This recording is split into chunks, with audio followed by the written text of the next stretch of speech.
Hello and welcome to Camera Central Podcast. Today I'm Myerscough-Harris, aka Expired Film Club on social media. And it's really exciting to have you on because I've been a massive fan of your reels for a little time. I pretty much spent the majority of this morning looking at all of your stuff. I appreciate that. And I want to talk about some of the cameras that you've actually shot because some of them are a little bit hilarious. The Camera Central Podcast is available both on Spotify and YouTube, so make sure you like, follow and subscribe if you want to see more. Let's get back into it, shall we? I know, yeah. I do like to pride myself in finding weird and wonderful gems on eBay. In particular, it's the Action Man. I know, yeah. That was that particular one. I was just like, that is beautiful, and I want it. Yeah, it's beautiful and weird, and I do look like a bit of a weirdo walking around town holding an Action Man figure, but it's quite cool. I mean, I guess it was designed as a kid's toy because the back of it comes off and you can fit a 110 cartridge of film in the back. Yeah. And I mean, the photos are questionable quality, but it's really fun to use. Yeah. well, this is it.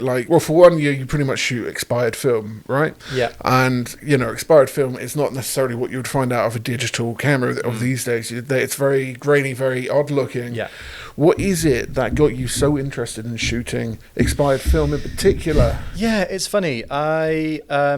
I don't know if there's an answer particularly, other than I was just really intrigued about like the unpredictability, I suppose, and I quite like that you have no idea. I mean, with film, there's a slight element of that anyway, even when you're using fresh film. But expired film, I don't know. It's partly like the old box designs and just the nostalgia, and like there's such a range of different films that you can try. But also, like every now and again, you'd shoot a roll of expired film, and something mad would have happened to it, and the photos would come out in this crazy kind of wash that you'd never be able to replicate otherwise. And I don't know, I think that was quite fun. It's just like you basically like applying a random filter to every photo that you take, and I thought it's quite fun, I think. Yeah, no, 100%. I think when it comes to film, for me, what I like about it is how honest it kind of is. Yeah. Because again, you're talking about that randomness. You can go into shooting film with a plan. You're like, I'm going to do this super artistic shot. It's going to be absolutely awesome. And then when it comes out, you're like, it's even better because light flares happen,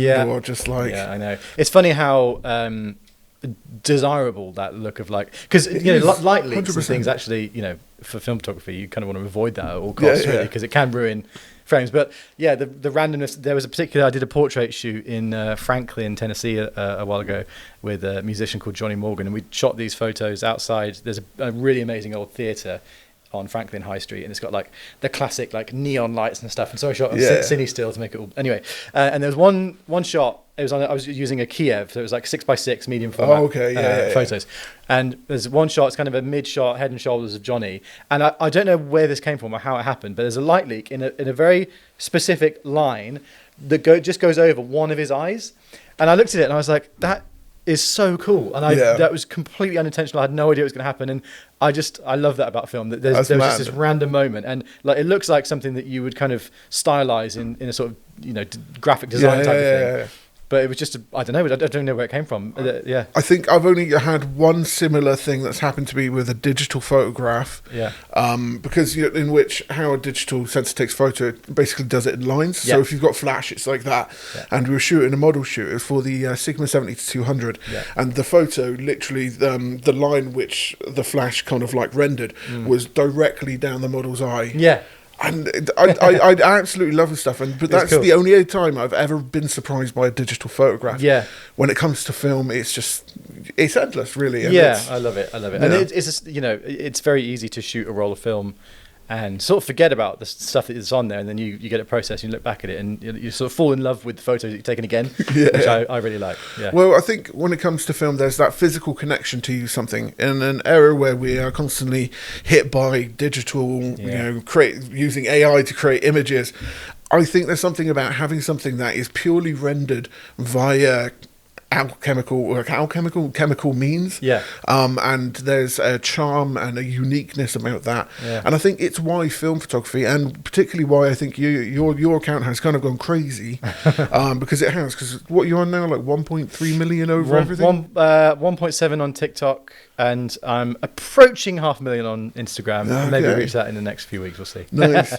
But I think people have a real connection towards the physical element of such a digital age. Yeah, I think so. Yeah, and I think it's film photography is doing the same thing that vinyl did in the music world a few years ago. And I think, increasingly, even when you're on a holiday, you've just got your phone and you'll just snap 400 photos or whatever and kind of look at them once and never again. And I think with film, there's so much more of a tangible aspect. I don't know, I feel like there's more of myself in every photo I take, and you have to be so much more intentional and selective. And I think for stuff like that, or I shoot a lot of sports and things, and I think it makes you remember the moments even more, if you see what I mean, because let's say even if you just take a disposable camera on holiday or something and you get those 36 photos back from the lab and you're like, it imprints those memories into your brain that bit more, I think, which I really like about it. 100%. Yeah. Of course, when you came here, we were talking about kind of what you're shooting at the moment. You've got a Canon V1. I do. And with 36 shots in your camera, and it's got a high-speed drive mode to it as well. I've got the little, the 1V you can attach. It's called a PBE2 power drive on the bottom of it, and with the right battery you can get 10 frames a second on it, which is quite mad for a film camera. That's mad. So you must feel a little bit like John Wick. I mean, it's a great idea for one of your reels where you're just literally. Yeah, good. Yeah, I know. There's that guy, isn't there, who does the reloading of everyday objects, and I've kind of felt like I should potentially do that. 100%. I saw downstairs here you've got the photo snipers. Soviet. You should totally do that. I don't think I'd be able. I don't know. I'd have to have loads of goes. I don't know if you'd be able to get film out, slap it. I don't know if you'd be able to get through security with that thing, because it looks like a proper shotgun. Well, it was designed, for those of you that don't know, it was Soviet design. It's called a photo sniper, and it attaches to a Zenit, and it's a 300mm something lens, but it's mounted on a kind of gun this, isn't it? So it makes it look like you're holding a gun. It was designed for war photography to be a bit like actually sort of covert, and so that people didn't realise they were taking photos. But I could not go out in public with that, and just because especially with a zoom lens, it just looks like you're going to be sniping out civilians. I'd imagine going down number 10 Downing Street with that thing. I would be arrested very quickly. Chased after very quickly. But it's fascinating. But I think. War photography in general, there's a lot of interesting history there, and especially with the kind of the pocket Kodak cameras. Have you ever shot one of those pocket Kodaks? I have. Yeah, and it's incredible for me to think that anybody got any usable things like that in the middle of a war, because they're tough things to use and to load and to focus and everything. So I'm always actually the most recent film camera that I bought, I got a Facebook Marketplace. And it's actually a World War II aerial camera, and it was designed to take, I can't remember, some sort of discontinued film now, but the guy who sold it to me has adapted it to take 120 film, and it's massive and heavy. It feels like you're loading a gun when you're doing it. It was designed for aerial it was aerial surveillance. I think I've seen a photo of it being used before. So is that going to be one of the next kind of things you try? That's going to be a lot of fun, because the lenses on those ones tend to be quite low aperture as well as being massive. Is it properly massive? It's wide. It doesn't have much of a the barrel on it's not very long. It's all inbuilt, so it doesn't have bellows or anything like that. I think the aperture goes down to about 4, so it's not too bad. With some high ISO black and white film, it could make for some grainy World War II-esque photos. So that'll be on my socials at some point. So. That'll be on social. Spoiler alert. Yeah, I know. I don't know whether I'll be able to take it to a sports game, but something. Give it a go. Yeah. Well, I think it was actually. I don't know. I want to see if I can try and do it for you. If we can work it out. But I think it would be so funny for you to get that 200 to 500 with that ZV1, the EOS V1. Yeah. On a game. The trouble is you're going to have wheels on it to move it around. I'm definitely going to need an assistant with me for that It's a 17 kilogram lens. I was talking to Tyler about how much it weighs. 70 kilos. 17 kilograms. Oh, 17. It's not quite 7. No, 17. I thought you said 70. No, it's 17 kilograms. No wonder I couldn't lift it. Well, you couldn't lift anything. You couldn't lift anything. No, I know. Well, that's why I have you. Yeah, exactly. By the way, I am here on the podcast, by the way. Stuart hasn't introduced me yet. Oh, yeah. Well, he goes without any introduction. He needs no introduction. I am camera sensitive. You are camera sensitive. So, what took you from shooting film for fun, because we talked about it, you kind of started after COVID, to applying it to football games in particular? What kind of got you to do that? Was it something you were doing before anyway? Or? Yeah, I mean, for a lot of this, I can blame my little brother. I was talking to you about him earlier, Dylan, because he actually, in lockdown, he had a birthday and he got a film camera, and that sort of sparked me into wanting to get back into it. And then so from there, we do these trips a couple of times a year now where we book like the cheapest flights we can to somewhere in Europe where there's a football game going on, and we go and we take our film cameras and we watch a football game and we just experience a bit of the culture of the country that we're in.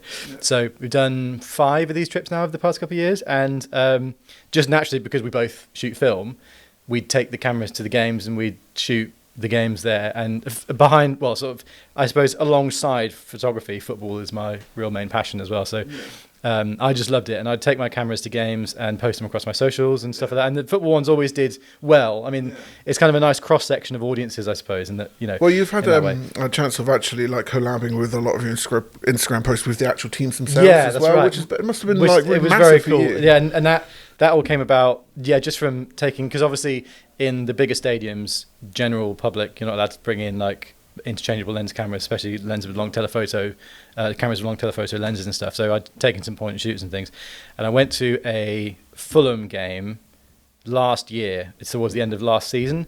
There's another film photographer on Instagram who works for a brand called Copper 90, and he has this great account where he takes his film camera to games that he's like working on and posts them on. We got DMing and stuff, and he invited me to go to this film game, which was wicked. So I went with Dylan, my brother, and we both took cameras, and I did my typical POV video. If you're not seeing my stuff, I strap a chest mount to me with my phone and show myself loading a roll of film wherever I happen to be, and then showing the results into it. So I did this at Craven Cottage for the Fulham game, and the club saw it and really liked it, and so they reposted it. So I had a bit of a conversation going with them, and then they invited me down at the start of this season to go and be a proper official pitch side photographer for the game, which was wicked. It was against Wolves. They won 3-2. It was a good game. And so I was sat just kind of behind to the left of one of the goals, and again did my typical thing where I loaded the film, showed the results, and that did really well. I think it's had close to 10 million views on Instagram now, which is great. So that did well, and that led to other clubs seeing it and inviting me, and that's how it all started. Then West Ham invited me down. I worked for the Six Nations last year, which obviously in football is rugby, but they got me back, and I did England-Wales recently.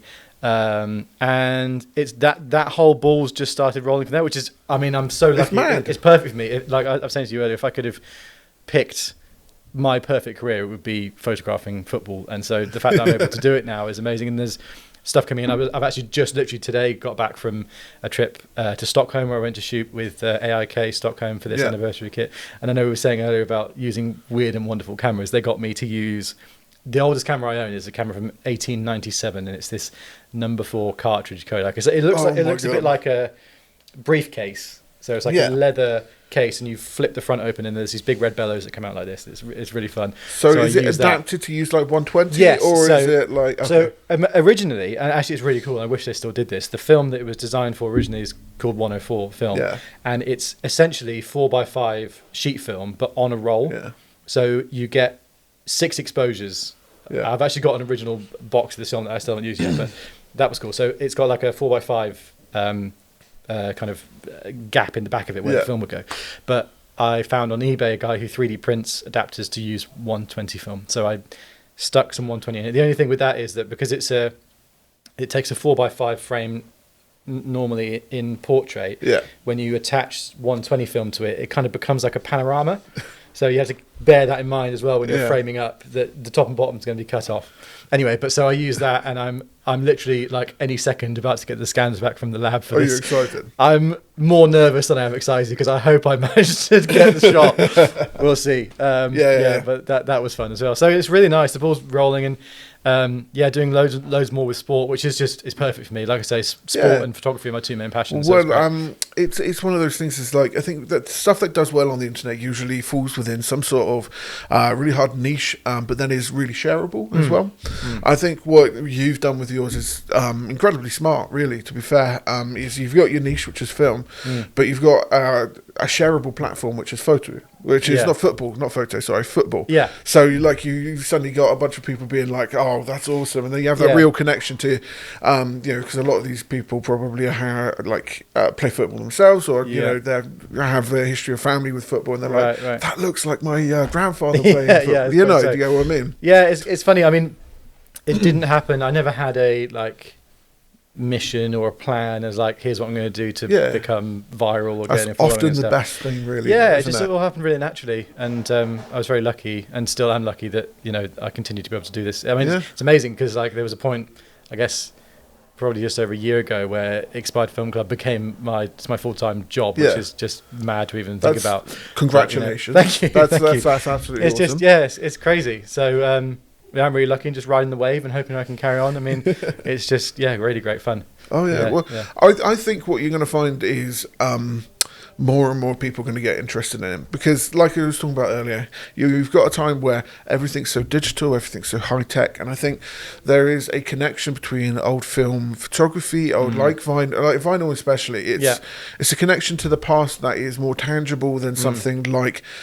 because there's this big thing with the whole Apple Vision, seeing the world, and that's crazy. I know. It's so funny. I'm the polar opposite to all that. Yeah, but when it comes to like the tangibility of having like a bunch of film that's in front of you, there's something about that. And I think watching your videos, I think people become nostalgic of that. Yeah, I think it works really well. Again, I didn't ever do that intentionally. It's funny as well because the videos of mine that really gained me the following, those POV videos where I'm loading the film, kind of go against all the rules of social media that people tell you to start becoming viral, because they're kind of long and they are not engaging. Well, maybe they are straight, but I don't know. But like, every time I see somebody recommending about, growing a TikTok following stuff, like, get the audience within 2 seconds, and like, you've got to get in there really fast because I'll just swipe off. But I guess unintentionally with mine, if people see they're interested in like seeing what the film is, and it takes me that amount of time to load the film, maybe they then want to watch to the end because they want to see the results. And so it's kind of I never had a plan or anything about it all, but it just seemed to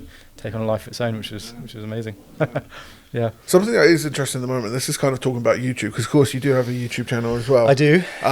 Is that they've actually released a feature that allows you to click through to related videos. Have you tried that? Yes, I've seen that, yeah. Yeah, no, it's something that's become really useful for our stuff, because it's just like showing off just random things. Yeah. Just a random side thought. That's my ADHD brain being like, thinking about this. My brain works the same way. Yeah, YouTube's sort of for this year's become one of my main goals now to grow that more and doing more long form content and that sort of thing. So expect to see a lot more from YouTube soon. That sounds exciting. I think like in the UK in particular, there's a lot of photographers that are doing these YouTube channels, and it's less gear focused but more about the experience. Storytelling is really nice. Storytelling I think has become massively important in it. I think there's some really good creators in the film photography space in that way. Actually, Grainy Days is one of my favourite channels. Willem Verbeek, I've been a big fan of for a while. There's a guy called Linus in his camera. It's his YouTube channel who I'm a big fan of too. And it's anyway, all of these channels, they're great because obviously they're focused on, and part of it is the gear that they're using, which I obviously geek out about, but like the storytelling aspect is lovely for that, and I think that's what film photography is so good at doing as well. Is naturally, I feel like a film photo tells a bit, I don't know, maybe instinctively your brain tells a bit more of a story about that photo than if it's a digital one. Well, we had a podcast with another guest, and he's a DOP, and he was talking about why he enjoys film photography, but the other side of it is kind of like the more kind of what's it called? Philosophical way of thinking about it is like opposed to like a digital sensor where it's just grabbing a light, reading it and sending a number to be recorded. When it comes to film photography, it's got silver halide inside of it, and it's actually capturing the light in that moment to the light. So in many retrospects is that when it comes to film photography, you're really grabbing that moment in time, and and maybe that's another connection to kind of like football in that retrospect, because there are so many special moments that are geared around that. I mean, obviously it comes with its limitations because particularly in a fast-paced sporting environment. I mean, it's so funny when I rock up to the touchline and that goes, because at the bigger grounds you have designated spots where each photographer will sit, and there's an Ethernet line that runs all the way around the stadium. So you plug your laptop straight in. Your laptop is tethered to your camera. If you're doing it, I don't do it. Doesn't quite work with no, not quite. And so it's literally instantaneous. The photo gets taken. Maybe you do a very quick edit on Lightroom, and it's off to Getty or to Alamo. Or Alamo? No, Alamy. Anyway, Alamo is the car rental place. I just rented a car from them in North Macedonia.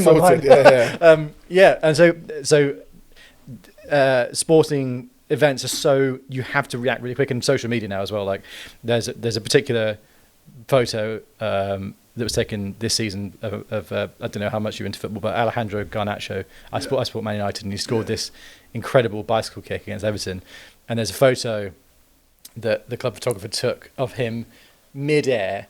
The ball's just left his foot, and it's just the most perfect frame. I just think it's the most incredible photo, and that, you know, you have to get that out on social media straight away so that people can see it and react to it. And so in that way, film, you can't do that. It's always very fast. And also, because a lot of the time I'm using, like, there's a Canon F1 on the shelf up here. It's a completely manual camera. It's a completely manual. Yeah. They're all manual lenses, manual focus. And so there are times naturally in a game where I've just missed something because, you know, you've got to react that fast. And if you don't get the focus quite right in time, it's a split second. And it's because that's the other thing that I'd love to ask you about is how good have you got with manual focus? Because you are right, because it's such a hard thing to actually get right, and in such a fast-paced environment. Yeah, you have to get in the mindset of it, and I think it actually, when I'm doing sports stuff, it really helps when I'm photographing a sport that I know well. Football, I watch it all the time, so I kind of naturally know where to go in a funny way. But I do a lot of stuff with the Six Nations, and rugby isn't something I've watched that much of, and you have to get yourself in the rhythm of it. And even with football games, I find that, you know, the first 5 minutes, it's good. I just you're firing off a few frames, and you kind of get your brain in the zone of just being able to react and everything like that really fast. So.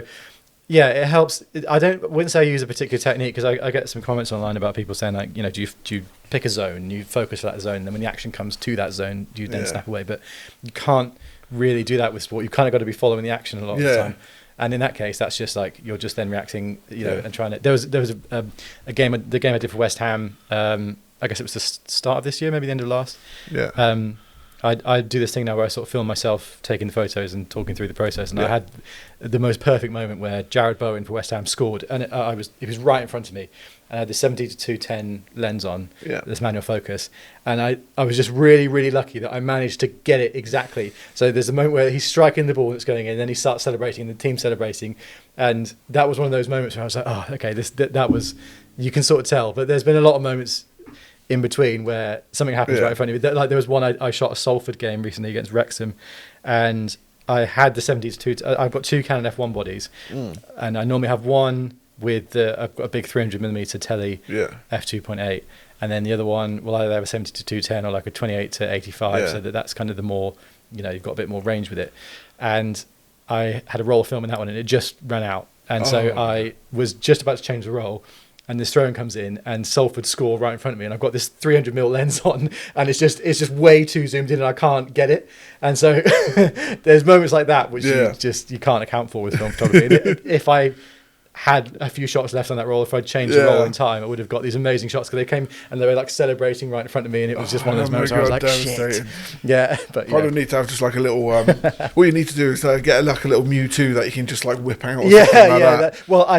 For that one, I had you know, the Nishika N8000, the quad lens, the quad lens, the 3D cameras. I had one of them next to me, so I just whacked that and just snapped a few photos of the celebrations, and they actually did come out quite cool. But that's did you actually make them into? Because a lot of people use the camera to make them into the 3D I edit them on my computer. It's quite fun. You get that little wiggle. Yeah, you get everyone loves the little wiggle on that. Yeah. Tyler, you've been so quiet at the back of the room. Have you got any questions?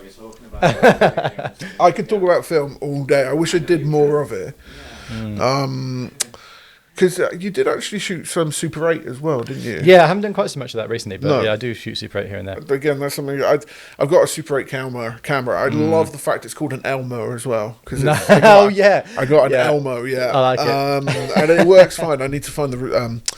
The only trouble with Super 8 is like shooting 35mm film is expensive. Yeah. Super 8 is another beast entirely, because you're paying like over 100 quid for essentially 2.5 minutes worth of footage. Right. You know, you can get through that a lot. You can't even just do a test to see if the camera's working. Yeah, I know. Is everything okay? Yeah, it is. Yeah. No, super exciting. So, you have we actually asked what your favourite camera is yet? No. What is your favourite camera that you've shot so far? It depends on what criteria you're looking at. In terms of... Okay, this is the criteria. Okay. Serious, ludicrous, and spontaneous. Okay. Serious, is just the Canon F1. It just is. I've tried so many different cameras, and as hard as that makes life for me if I'm shooting sports and stuff, I just love it. I don't know. There's just something about it. It was designed originally for sports photography in mind, because it goes up to a 2,000th of a second, which is quite rare for cameras of like the early 70s. I love the FD glass. I think there's just so many options for brilliant lenses you can mount on there, and you can get some really nice ones for not that expensive, really. Especially if you pick up the entire set. I mean, you got a beautiful 24, it's beautiful 50, beautiful 85, because you got the 85 one too as well. Yeah, you can get some crazy beautiful lenses on that. Ludicrous. I just love. I was saying this earlier, but the sort of modular aspect to it. I know that you've got one over there, and it's designed so that you can kind of adapt it to use in any situation. So the viewfinder, the prism is removable, and you can change the focusing screen on it as well. So you can if you want to have a particular focusing screen, you can change that in, and then you can change the viewfinder for a prism, or you can get a prism with a flash mount, or you can get a waist level viewfinder, or you can get one of those kind of like submarine scopes, so you're looking down at it, but actually So I love that, and also the modularity goes down to like all the different power winders you can attach to it. You can attach big magazines that can hold like the equivalent of like it's 250 frames of film. I feel like you've got to do it. You've got to do it. I'd love to. If you want to put a whole kit together, it's seriously expensive. But like, so I love using the F1, and I think if I'm anywhere, I would just turn to that and use that. This sort of silly. I mean, the Action Man one. The Action Man was pretty silly. I'm trying to think of other ones I've had that have been particularly silly. I saw downstairs you've got like the beer can cameras and stuff. I had one of them. It was like a Tennant's lager camera for some World Cup at some point. That was pretty fun. You should see if you can get yourself sponsored by Cola and do that one. That'd be fun. Yeah. Actually, I did have on eBay. I found an old Coca-Cola. I think it was like Millennium Anniversary camera or something like that, and it wasn't one of the can cameras. It was like I think have you shot with it? You shot with it? Have you? Not recently, but I have. It operates a Burger King one. Burger King. Oh, you mean like the tiny little 110? That's another one. It wasn't that, but the Coke one. It operates a little bit like a Mute. It's got the kind of the sliding cover for the viewfinder, but the cover is a big polar bear holding a bottle of Coke. That one's pretty fun. I mean, I just like also going into all those older cameras like the World War II ones and things, and as impractical as they are, it is a lot of fun. And I actually think that's one of my favourite things about film photography, because I do think in any creative space, photography, videography, it's easy to get a bit like burnt out or like to start losing the passion for it in some ways. And I think film photography is so cool, because if you start to do that, what I do is I just like look online for a stupid film camera that would just be fun to use, and it kind of reignites that spark a bit. That's a really interesting way of doing that. So I love that you can find these stupid cameras that are really fun to use for like 10 quid. Because you never get that. You get it sometimes with some digital cameras. There's one I actually need to talk to you about as well, to be fair. But like they've started releasing a digital paper camera, which is I've seen those. They're called paper shoots, aren't they? Yeah. It's all over the place. I've been saying to the boys here that we should get. No, I want to try one. I was saying to the boys it would be actually a good kind of like thing to get here, because it's like a cheap, fun. Well, cheap. It's about 130 quid. So it's not really cheap for what it is. I was thinking. But it would actually be quite interesting to have that on. Yeah, because there's a load of I keep seeing these little like digital disposable cameras as well that are coming out now. There's like one called a Snapback, I think maybe. Yeah, they're really trying to bring a film digital camera. I know. And that kind of all falls off of the recent release of the Fujifilm X100. Everybody and their mothers are talking about. Film simulations, that's the thing, isn't it? Fuji, it's unfortunate with Fuji, because obviously them and Kodak for years were the two main film manufacturers, but Fuji is just I mean, they've stopped manufacturing film now. That's just it. They claim that there's a Fuji 200 that's on the market at the moment, but it literally is Kodak gold just spooled into a Fuji. Just spray paint it. It's fine. Basically, which is a shame, but they're obviously pushing all the film simulations. I know that the X100 6 has just been announced, hasn't it?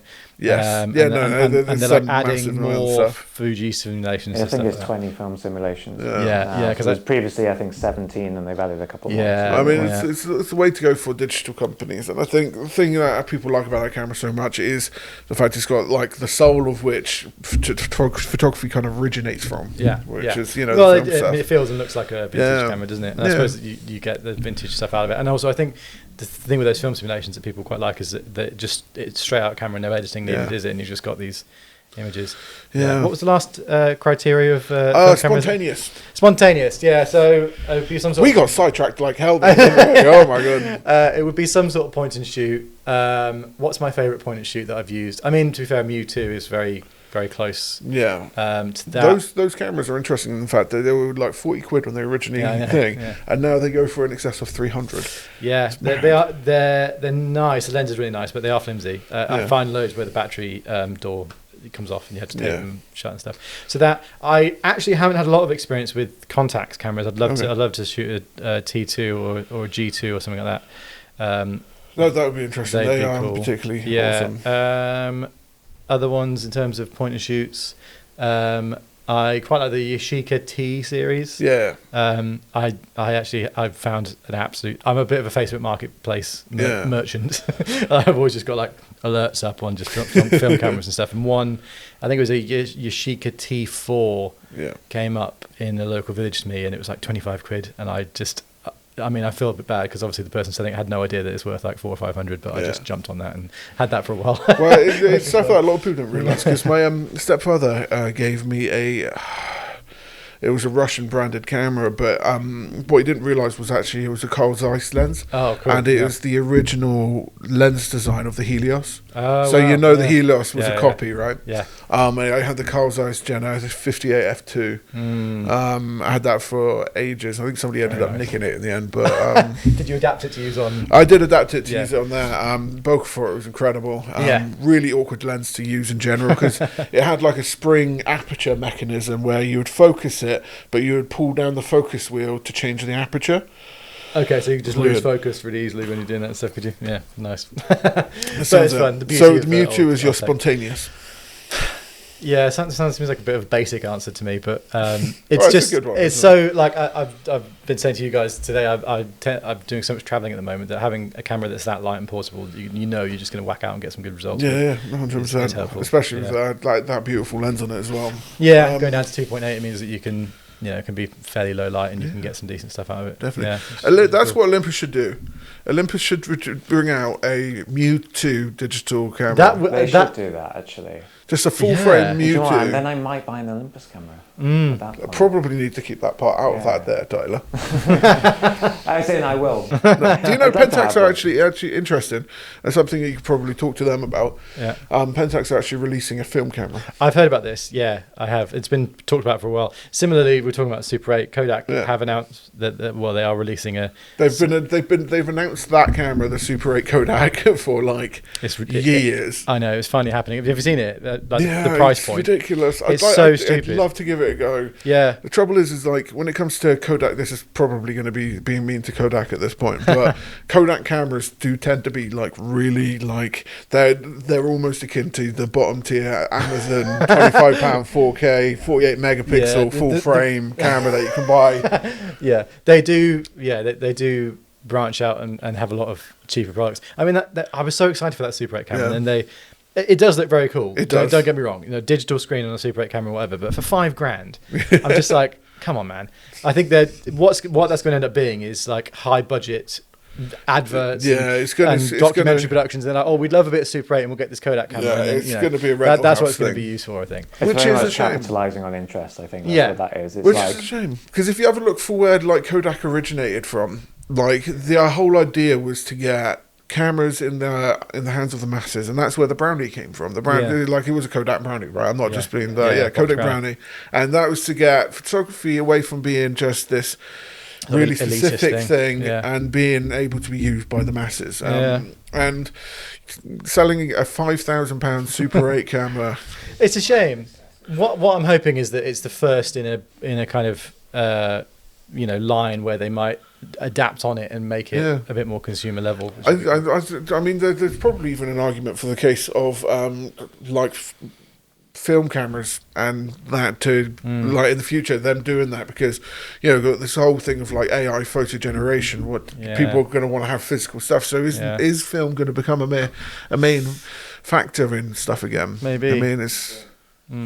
I mean, I think with all AI, I don't know whether you've seen all the stuff on Sora and the AI video, which is just I had all my tech buddies. Like, I got a bunch of people who are like who are big like computer nerds. I love them.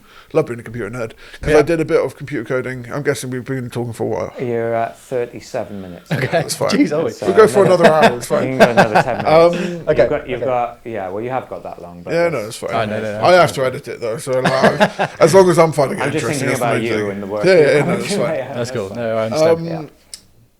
Where was I? You distracted me, Tyler. Well, that's what I'm here to do. This isn't your job. Yeah, this is what I'm here to do. About film cameras and AI video and AI video. Yeah, no, so I had a bunch of my IT friends just be like, hey, look at this is so cool. And then when people send you stuff like that, part of you is just like, well, you're basically telling me I'm useless now. I know. No, I find it terrifying as well, because it's terrifying in that respect, but when it comes down to it, and I've had loads being part of doing this podcast, we have like every time we do a podcast, it comes down to talking a little bit about AI because it's such a big worry for a lot of people. Yeah. But when it comes to it, it's what we, how we apply meaning to things. When it comes to AI generated stuff, sure, you maybe get caught out online on certain ads and stuff like that, but the other side of it is we apply meaning to whatever we're looking at. So like a photograph is only really going to be special to you if you have put energy and have experienced that, because it does come down to experience. And I think that's why film is so that's why it's so popular.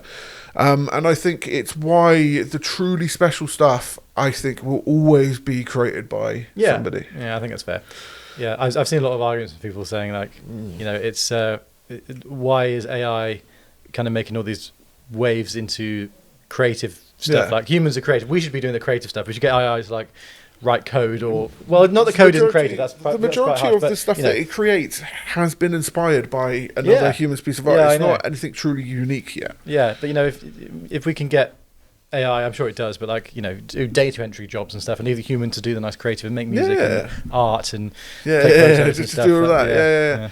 That's one of those. It's one of those things. It's a forever interesting thing. To go on a completely other tangent, because we kind of need to do a wrapping up kind of thing.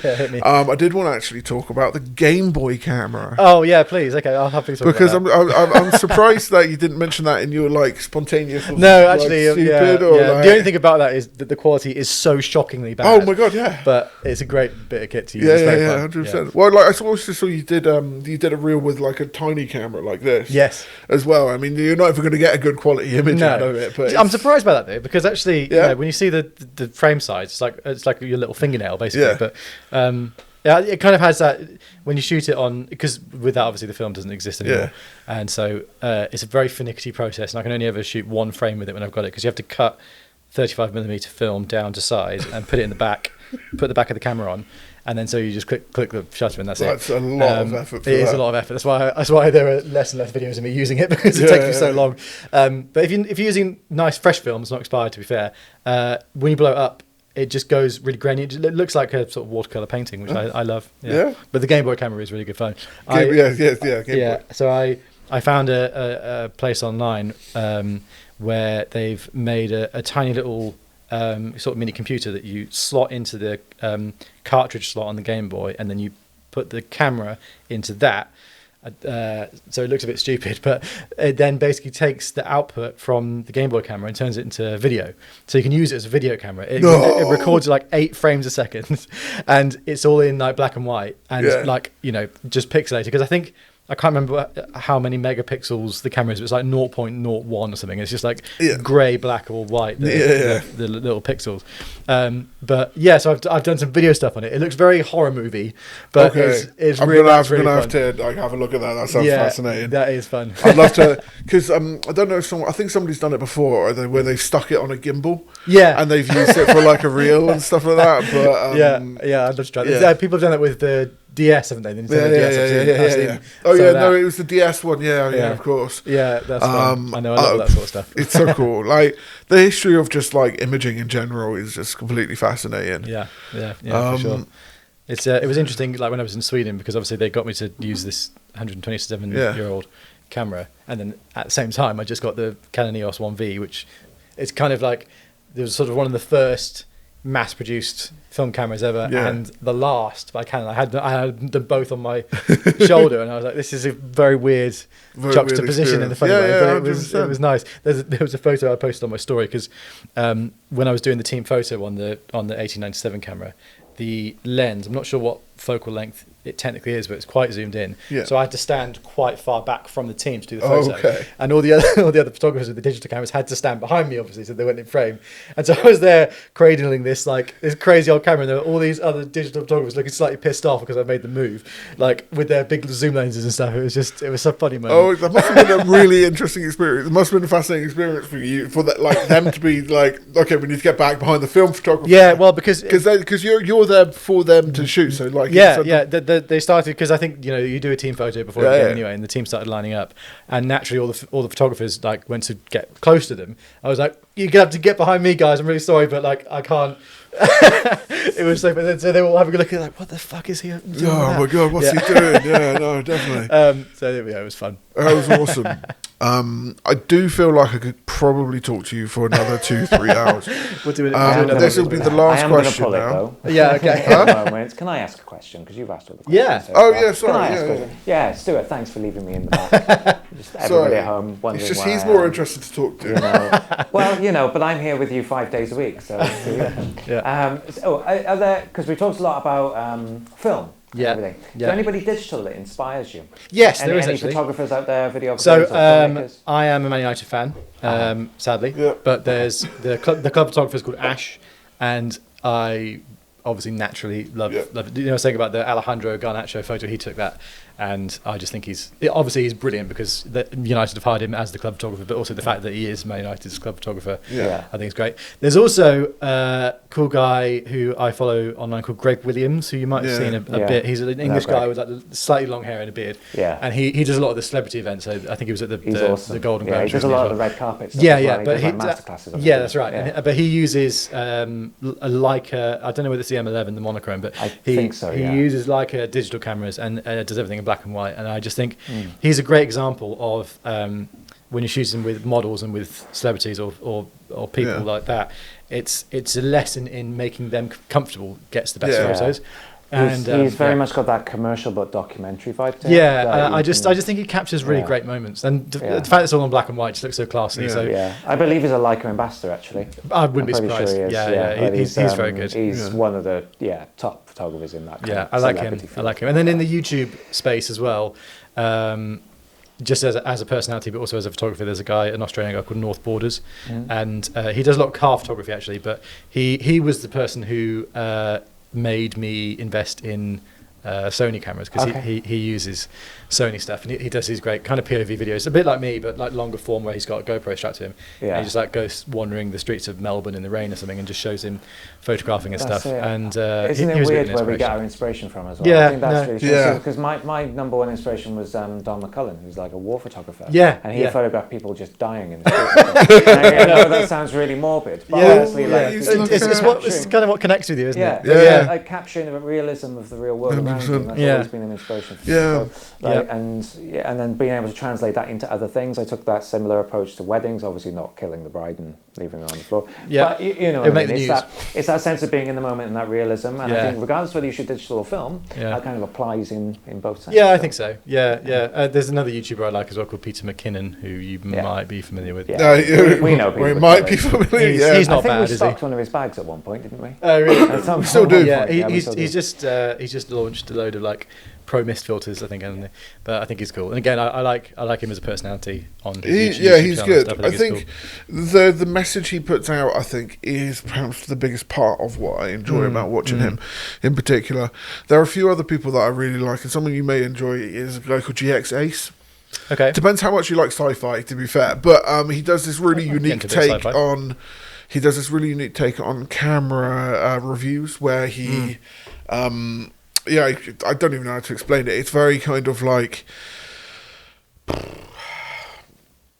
cyberpunk, like Tokyo cyberpunk kind of like thing. He's in a bit where he's talking about a camera. He's got this like VR headset on with a bunch of cables just coming out of him. Yeah, GX Ace, his name was. GX Ace, really good reviewer. Nice. And, I really like Marquez Brownlee. Do you watch his stuff? Marquez Brownlee. I mean, he's not necessarily photography space, but like just for tech reviews, I think it's reviews really good. Yeah, no, 100%. I did actually really enjoy his video on the Apple headset. The Vision Pro, which is also quite terrifying. And it's a really good funny reel on an Apple Vision Pro. I sent it to you yesterday. I don't know if you watched it. A guy just sticking 2 apples to his head, but I'm walking around saying, have you seen it? Granny Smith, Honestly, I'll find the link and put it in it. I didn't laugh like that for a long time. No, it was brilliant. I like it. I think we need to close it down too. It's fine.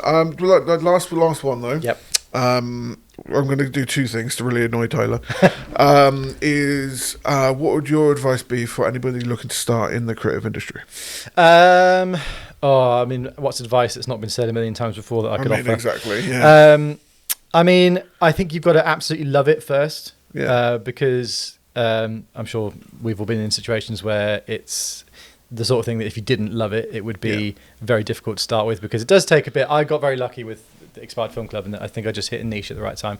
If in terms of specific social media advice as a creator or creative, I started the TikTok. I mean, I was very lucky that it was lockdown and I had the time to be able to.